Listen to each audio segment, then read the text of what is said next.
learning walkthrough of the materials now in terms of what you've been looking at and me giving you some additional ideas based on the kinds of things that you've been looking at now. And thank you for that 30 minutes just from going round and talking to people. It's clear that there's lots of ideas coming out about what you might want to do, the problems that you might have, and so on. Right, here we are. What you've been looking at is Global English, Book 3, and you've been looking at Unit 7.4. There it is. Key thing then, you start with the learning plan. That's your first port of call. You're looking for the number of lessons, the learning hours that you've got, the content and the resources. Number one point, you do not have to do all of this. If you look at the unit plan, you can see there's just like a screenshot of the first 3 lessons.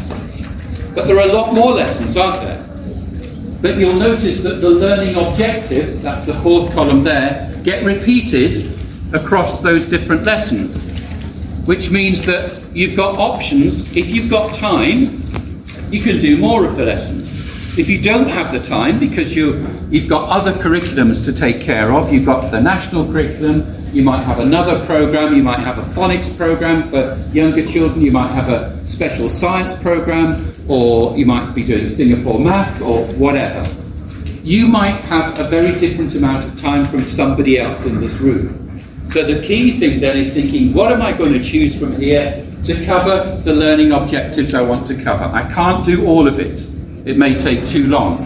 If you're in the luxurious situation of being able to do all of it, great. But to be honest, most of you will not be. Yes, I think that's probably right. You've got lots of other pressures.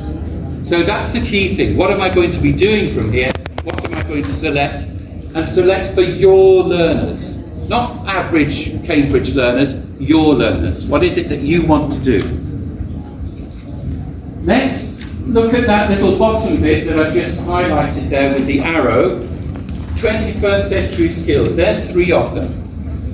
And again, I would stress that this is really something to look at, because this is one of your strong messages to parents, and a persuasive one as well. You can say, if they're new to Cambridge and they've not worked with you before on this, this is a curriculum that addresses 21st century needs. In other words, what their son or daughter will need when they grow up and go out into an adult world.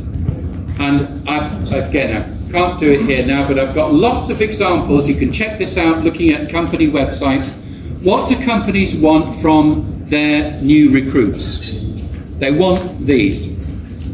And sometimes they're really explicit. I've got a lovely one from Samsung, the Korean company, and they ask for, when they look at what they want from their new recruits, they ask for exactly these things. So that's your message to parents, or one of them. We're equipping your son or daughter to manage the world of work, and we're starting that right from the beginning. Now hopefully parents will see the evidence of that when children come home and they talk about their learning, and they talk about things in this way. This is the critical thing that I've developed. This is the creative thing that I did. This is how I'm communicating with others in my group. So hopefully if all of that is happening, the message is getting through.